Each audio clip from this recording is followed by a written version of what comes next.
Hello, in this video I'll be showing you how to set your texture maps in Revit. I'll be giving you some tips, and I'll be showing you some few things to do in order to ensure that your rendering comes out realistic at the end of the day when you use texture maps, to symbolize your building finishes. So let's begin.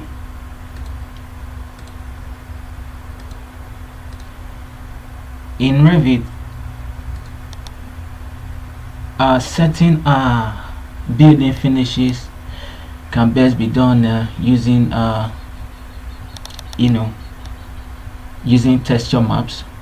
The texture map, which are a realistic image of this finishing you are going to add to your building. As you can see on my screen, I'm going to try to apply textures to certain elements of my building: the pavement, the driveway, and the building structure itself. So these are a sample building I'll be making use of, and you'll be seeing how I'll be setting the texture at the end of the day. Now, one thing I should quickly point out to you here is that in Revit there are three ways in which you can apply texture. You can apply texture using the bump factor, the relief pattern factor, and the weathering factor. I'll be taking you through these three factors and how you can use them. So I'll be trying to apply material to this driveway. As you can see, it's on asphalt. The asphalt is the default material assigned to this driveway in my project, and I'll be changing it. I'll be using an unassigned object so that I will not affect the default Revit material. So I'll be using unassigned and then picking one, and then trying to assign a texture to that particular material. So I'll pick an unassigned material and then go to the image. So I'll try to go to my texture folder. This is not the default Revit library. This is my personal texture library, and I'll be trying to apply a pattern to my pavement, the driveway now. So I'll go to, okay, there's this pavement pattern here, so I'm going to select it and then okay. So it will definitely be applied to that material. And then I told you of the bump, so it will be the first factor I'm going to try to use in this tutorial, and I'm going to try to apply a bump map. Now what you should do here is to look for an image which contrasts the texture that you selected, in order to be able to get that better bump at the end of the day. So I'm going to try to create a black and white image of that particular texture that I've selected. So I'm going to go to my where I selected the image from, and here there's no black and white image of that texture. So you can use this texture, but the bump may not be so accurate and pronounced. Using the grayscale, the black and white image, the contrasting image gives it a better outlook. So I'm going to try to edit it and make it a black and white image. Now this is one tip you can do. So you change the pattern to a black and white by editing it, just using your normal photo, and you get a good bump map, for your texture. So I'm going to try to increase the clarity so that the image can be very clear. And once I'm done, I'm going to save it as a copy of the first image.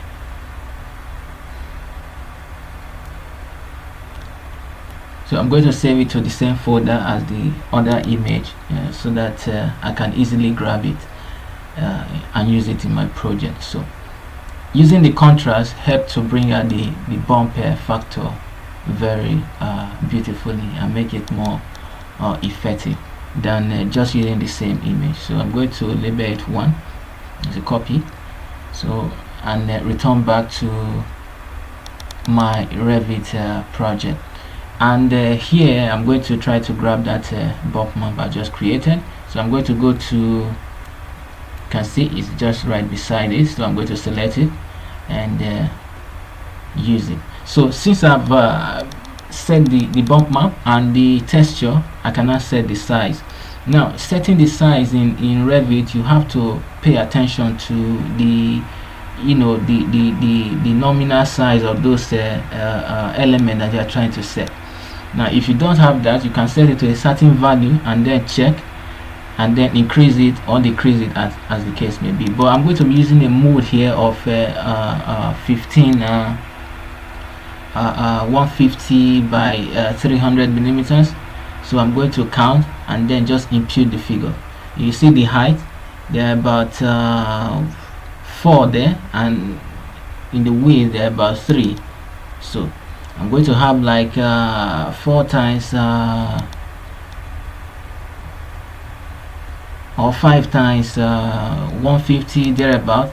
You can just impute a figure that you know that it will be good enough using the mode you are actually going to that you decided to use. So I'm going to use this 1050 by 900, and I'm going to set the same size to the bump map. Remember, you have to do it here in order for the bump map not to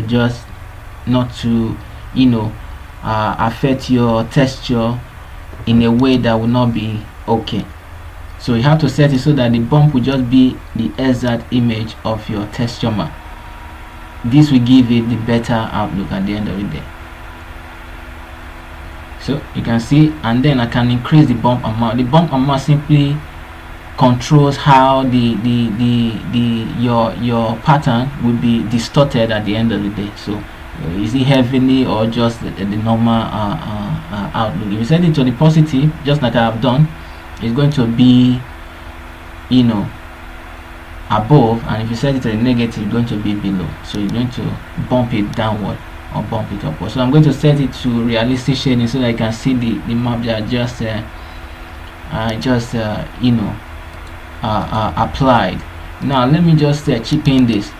I told you, in order to be able to use a better or have an accurate finishing at the end of the day, which affect how realistic your pattern is, you have to pay attention to the real life dimension of this element. You have to either know like this pavement I just created, you have to know the mode that are obtainable in real life, the sizes and everything. You may not be able to get the exact size, but at least you should be able to get close to that, so that your finishing will not be out of place to the human eye. So that is how you have to do. So look at what we have just done now. You can see the finishing, and it looks okay to me. So I'm going to try to apply material to the outdoor living pavement area. So I can do the same thing that I did when I was applying material to the pavement, but here I'm going to go to the manage and set a material, then paint it on it.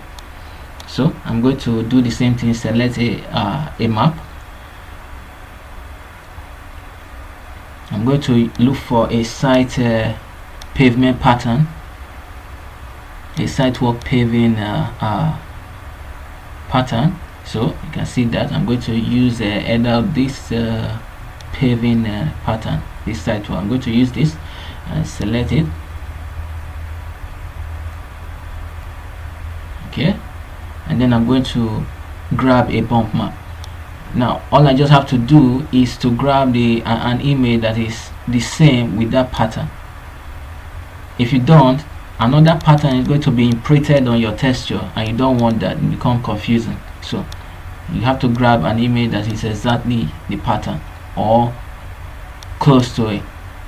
So I'm going to grab that, the black and white, and then try to set the size. Now the size here, just like I told you, and I have to note the sizes in real life. I'm going to be using a 1.2 by 1.2, that's 1.2 by 1.2 meters in terms of the square here in this tile. So if I count them, there are about 4 there, so 4/8, that is 4 square of 1.2. I'm going to increase the glossiness, and then I'm going to set the bump map to increase it. I want it to be a little rugged, not just smooth. And then I'm going to set the size of the bump map. I'm going to set it to the same size, 4,800 millimeters by 4,800 millimeters, 4.8 meters. So a square there is 1.2.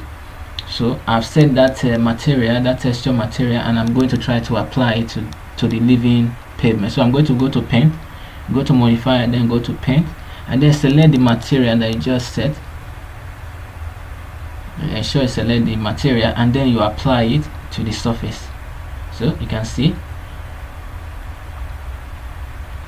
how the texture has been laid out. Now Revit will automatically map your textures on the object, on the element that you selected, but you can always edit this the mapping at the end of the day. I'll show you how you can control the mapping, how Revit will map this object, but I'm just going to apply it for now, and then try to tweak it around a little.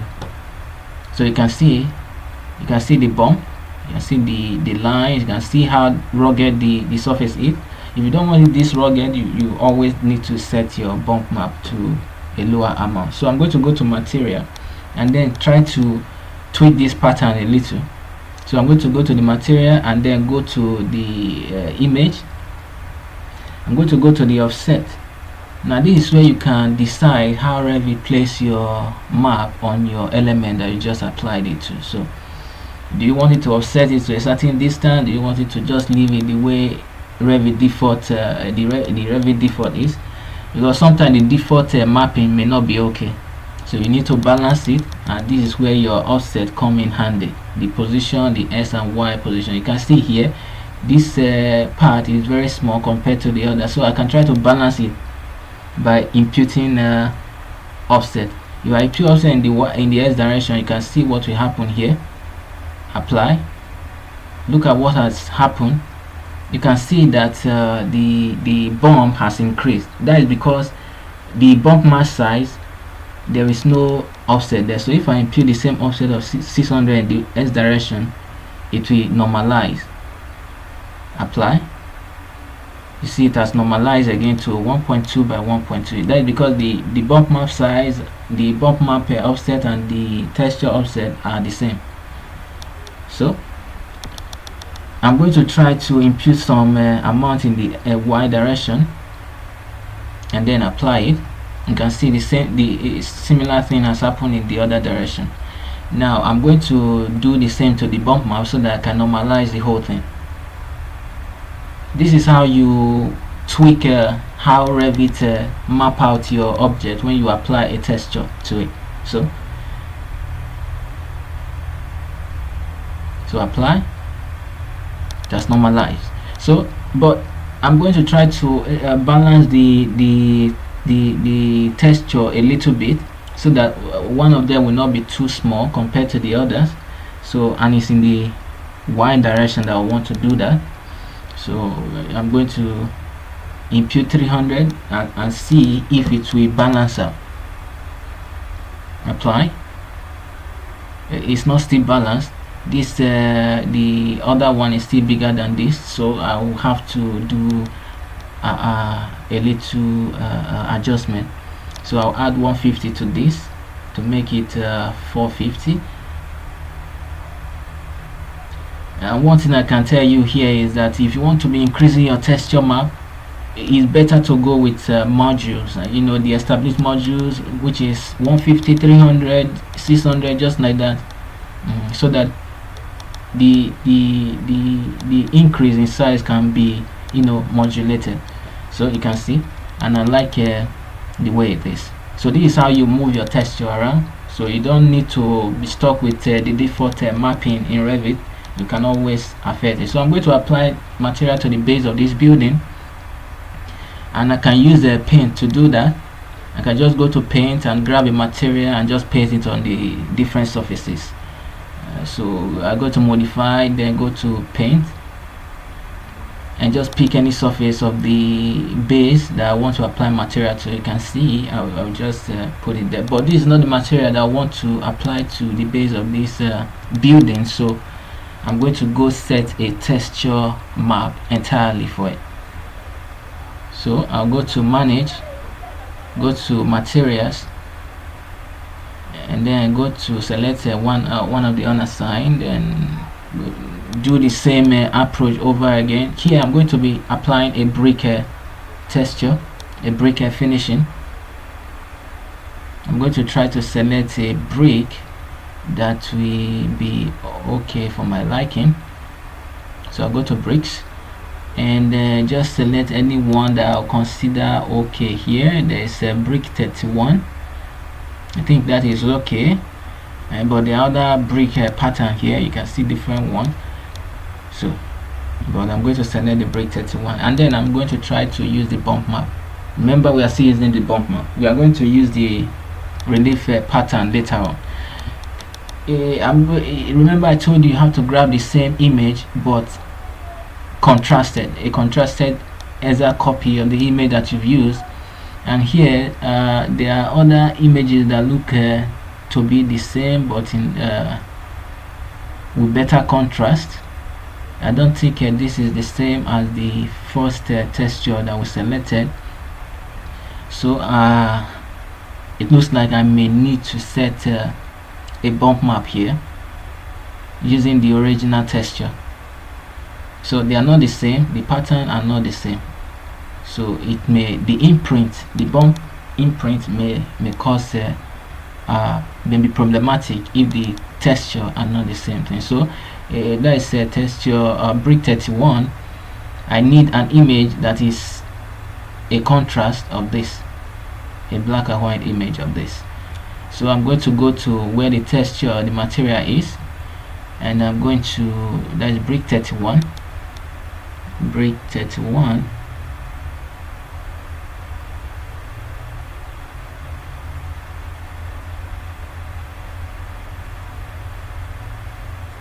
So brick 31, I'm going to edit it, just change it to the grayscale, the black and white image of it. So I told you earlier on why you need to make it black and white. It brings the contrast out so that the bump will become more pronounced. You can use the same exact copy of the texture, but the effect, I'm not sure if the effect will be so okay. You need a black and white image, a contrasted image. So we've set the bump map, we set so we set the bump map, so that is it, and we put it there. And then now we can set the size of the texture. Now I told you earlier on, you have to be mindful of the real life sizes of this element that you have to do. But if you cannot find out the real life and cannot easily remember, you can just use a certain amount in the modules of what you find in building, 3 meters, 1.5, 1.2, 600, 900, just like that, you know, multiple of 30, and then you can always reduce if the pattern is too large for that particular for what you want. So I'm going to set this size to a certain amount now, a large amount, and then I'm going to reduce it as the case may be. So I'm going to set it to 3 meters by 3 meters, that is 3000 millimeters by 3000 millimeters here, and check what will happen when I apply it. If it's too large, I'm going to decrease it. So this is how you can do it, using trial by by error. So if it's wrong, you decrease it. So I'm going to set the same size to my bump so that the bump does not distort my original texture map. So, and then I'm going to try to paint it on the base of the building. So go to paint and then select the different surfaces ensure you select the material if you are using paint.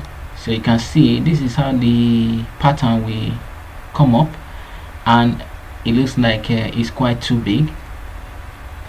I need it to be small bricks, but this happens to be very large, so I'm going to decrease it later on, but I'm going to apply it to the different surfaces that I want it to be on.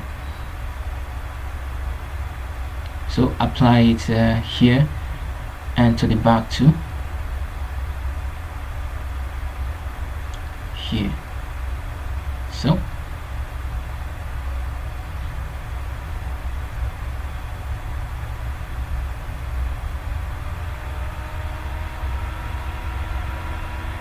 once you're done, you're okay. But I'm going to apply material to the surface of the base. I'm going to select the first material that I use in the driveway pavement and apply it to it, and then I'm going to try to reduce the size of the brick. All I have to do is to go back to manage. I go to manage and then go to my materials, and then go to the texture and then reduce the size. So I told you have to use margins or multiples of 30 in order to have so I'm going to reduce it here by 900. 900 is multiple of 30. This is not a mandatory, you must not use but normally I found out that using the modules of plus 300 plus 150, just like that, is closer to real life building. So the bricks are still looking quite too large, so I'm going to reduce it a little bit by 300, set it to 1/8. So this is how you reduce. You can reduce it to 1/2 if you still want it smaller, because mostly these element, they are done in multiples of these sizes, so you have to work with the same size. So okay, I think this is okay for me for now, and I'm going to let it go as it is.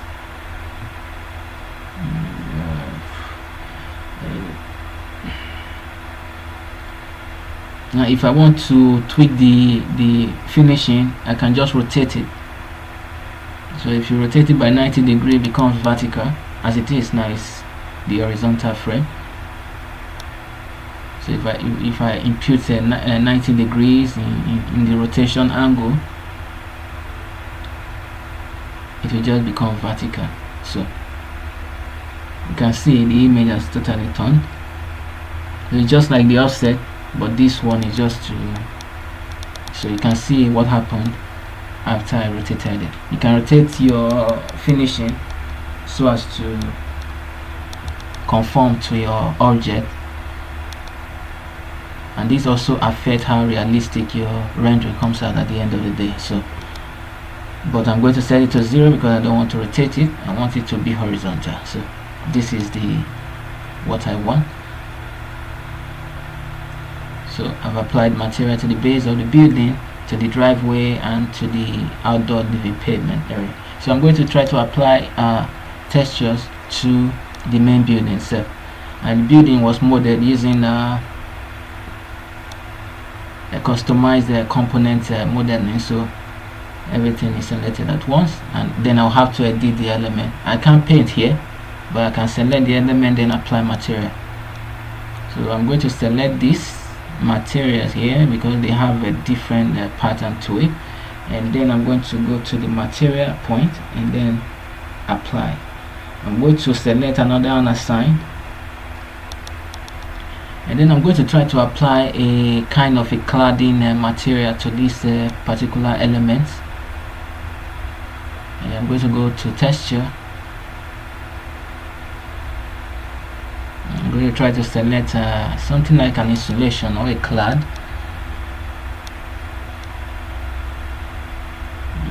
Like thermal. Okay, I think this this thermal moisture roofing. So I think this will do for now, and then I'll use a bump map of that same map. I'm going to be using the same image but the contrast. So I'm going to try to search for one.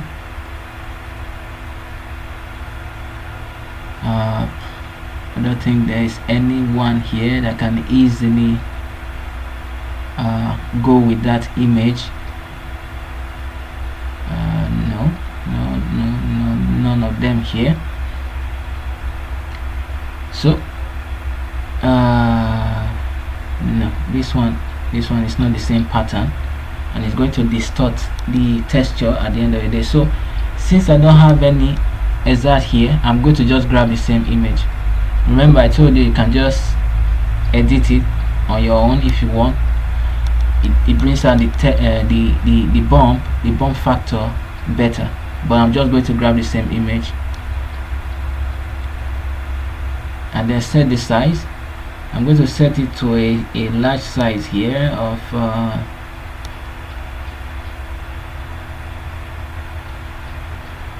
degree. Ensure is 90 degrees. I want to rotate this map to go from top to bottom, not from left to right. So I'm going to set it to 7200 by 36. I can always reduce this later on, so it's not a problem.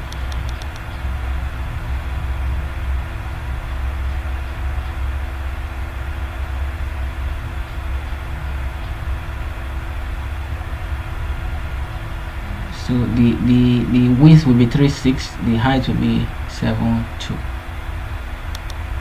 A ratio of times 2. So I'm going to set the bump map to the same exact amount. Set the degrees too, so that the bump doesn't affect the texture. 7:2. And then once I'm done, I'm going to apply it.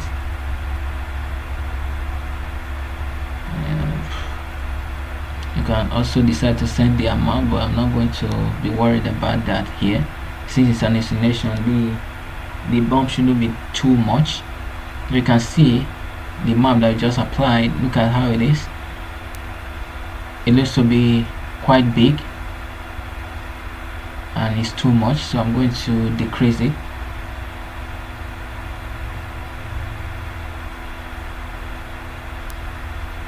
Go back to the texture and then try to reduce the size. Let's say by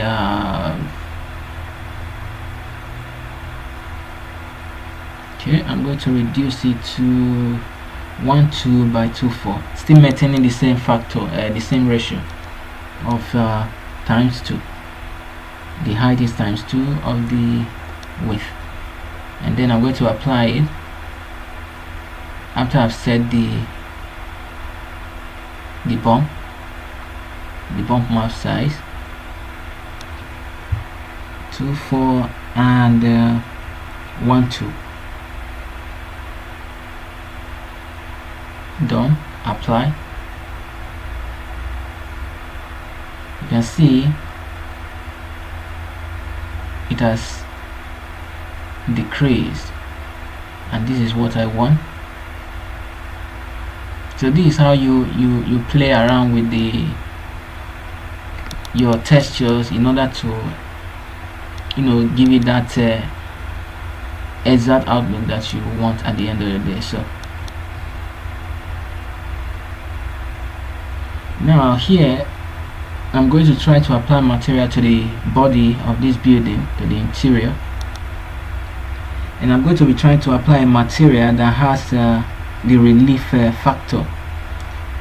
Now one of the set of materials that use the relief is the stucco. The unassigned use bump map, but if you go to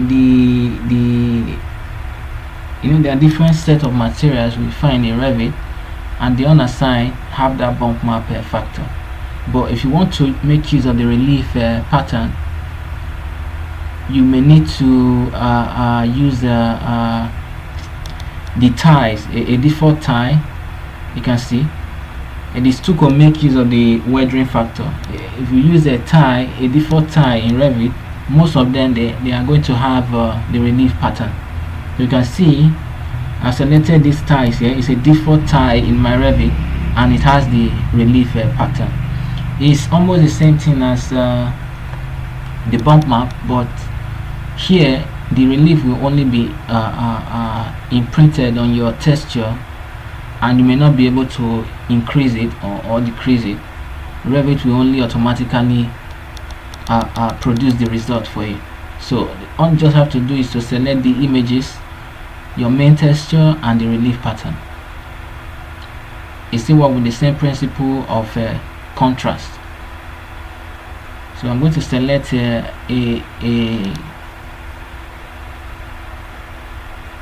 so another thing I need to point out here, if you go to the Revit default library for textures, there are about 3. They contain different sizes of textures. The folder 1 contains low textures, 2 medium, and the third one contains the high quality. So that is the one you should be using. So if I come to the third one, I'm going to try to select a finishing, a texture of a finishing that will apply to my wall.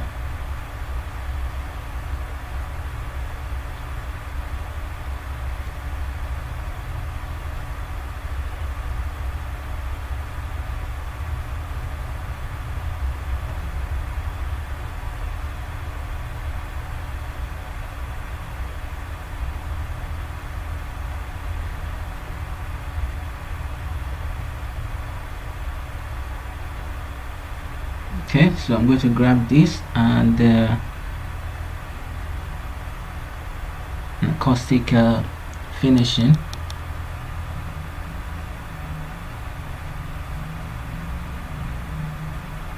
can see they are large high quality images, so that is why you need to use the folder 3. If you use the folder 1, the images will be blurred out if you set the sizes bigger than what is obtainable. So this is why you need the third folder. So I'm going to try to find out select an image to use for the relief pattern. Texture, you can see, go to third. Normally the default texture is in folder 1. There are lower textures that Revit will always take you to, so you need to ensure you select the third folder. And I'm going to find the same image that I use in that area and then select it. So you can see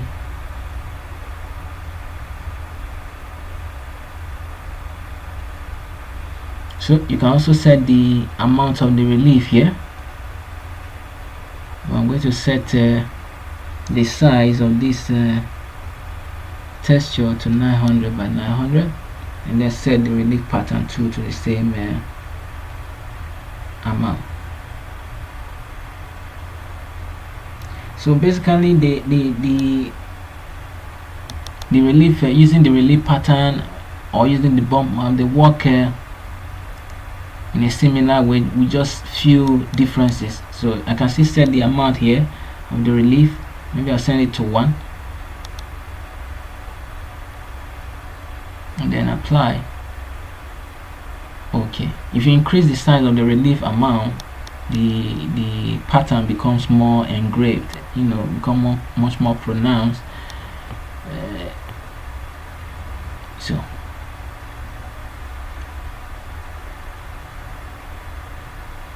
So that is what will happen at the end of the day.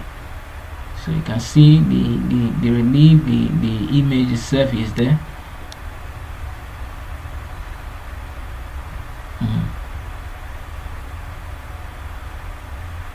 So I'm going to try to apply material to the other element in this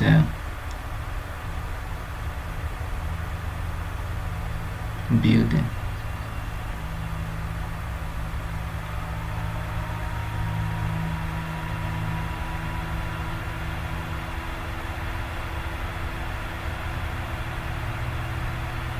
Okay, this will take the same material as the tiles.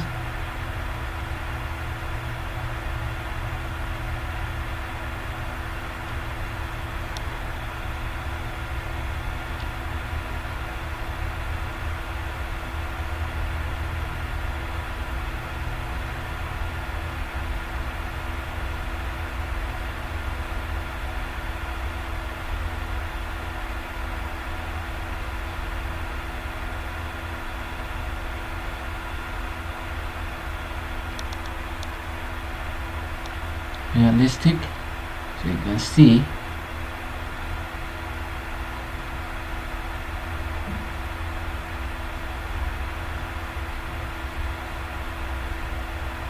I'm going to try to apply materials to this. They'll take the same materials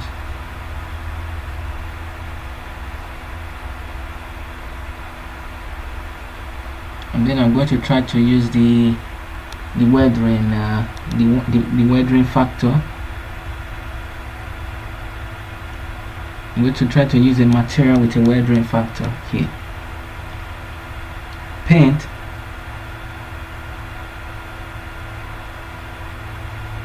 the paint do not have that factor,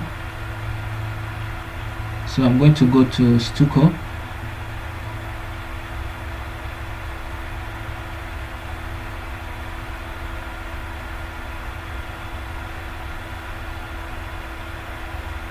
So you can see the stucco has the weathering factor. So I'm going to select an image. Remember, use the third folder because it has the high quality images.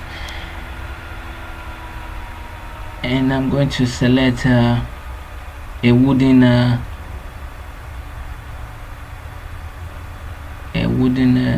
finishing.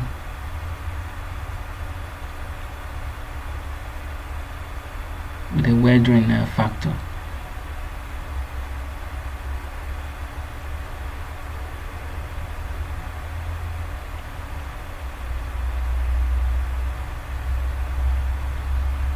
Okay.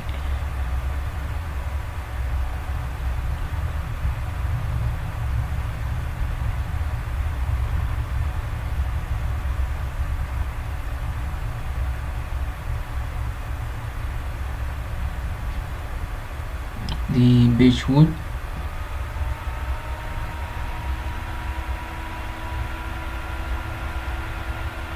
go to the third folder, the beechwood, yeah, right, and grab it and then apply it. And then you see the weathering, the weathering factor is automatic. Now you can select a custom image to do that, but if you set it to automatic, Revit will know what to do. And normally automatic should be okay. You just have to set the size 600 by 600. I don't want the pattern to be too large. So you can see this is what has happened to the elements. Guys, I set that pattern to. You can see how light this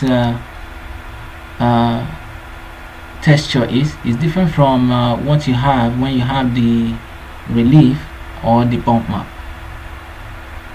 It's smooth when you use the weathering factor, but the finishing will still be very visible.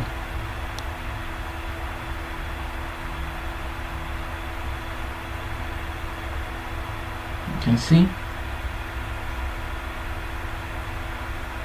So I'm going to try to apply material to this last element here.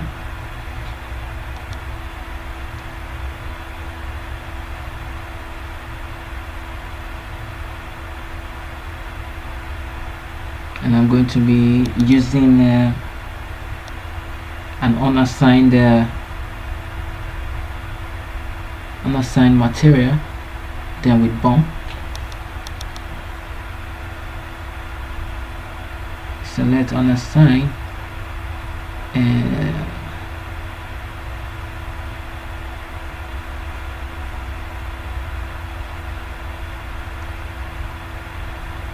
here, and then apply the image. I'm going to be using a brick finishing tool.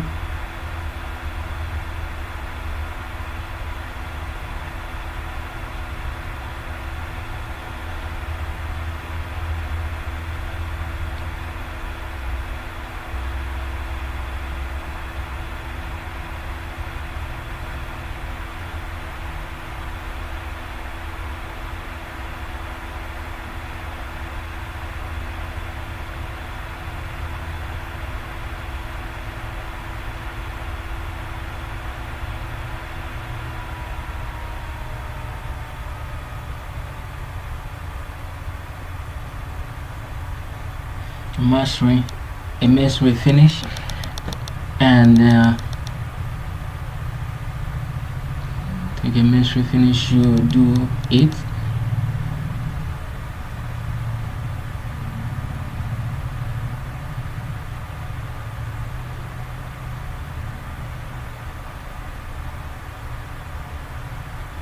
A light masonry finish should be okay for this, to create a contrast in the finishing colors.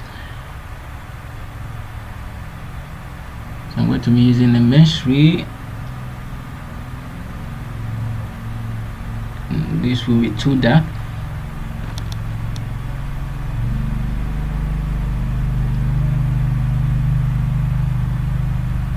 This should be too dark too.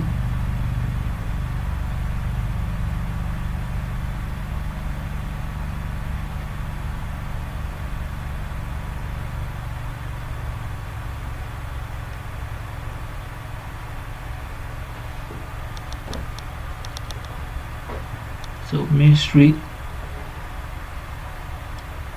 stone finishing.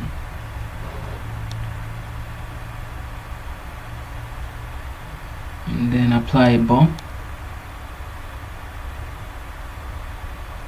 I'm going to use the same image.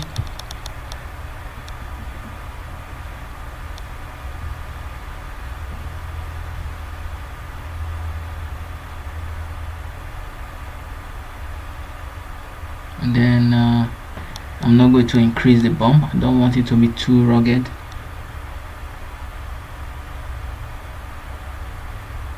And then set the size.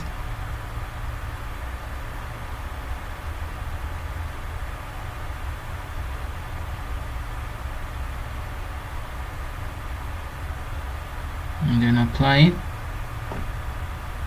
Okay. So this is how the finishing is.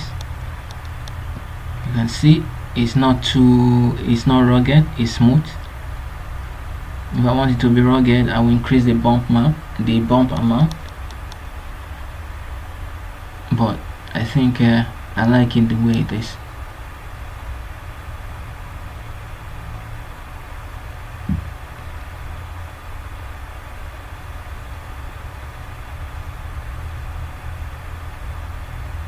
Just apply material to the railings, and I think that is basically it.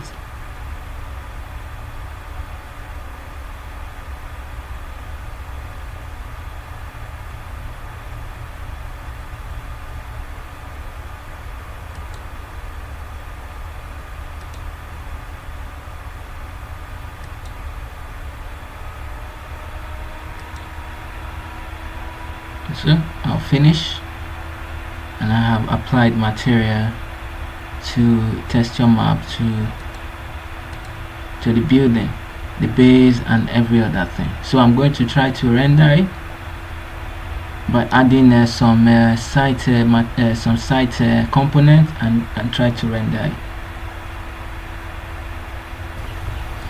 So this is how the building looks like after rendering, and you can see the different finishing that I've applied and how they appear in my visualization. So you can see the brick, the stone finishing, the the wooden panels, and every other finishing that I've applied in this particular illustrative project. So a quick recap of what I have shown you in this tutorial. So basically how you can apply texture maps using the bump factor, the relief pattern factor, and the weathering factor. So any of these you can always make use of them. So whichever way it goes, what you have to always pay attention to should be how your pattern looks like, as in the familiarity of your pattern, the scaling of your pattern, and once you get these two things right, you should be able to achieve great rendering at the end of the day using Revit. So let me know what you think of this tutorial in the comment section, and I'll see you in the next video. Thanks for watching. Bye bye.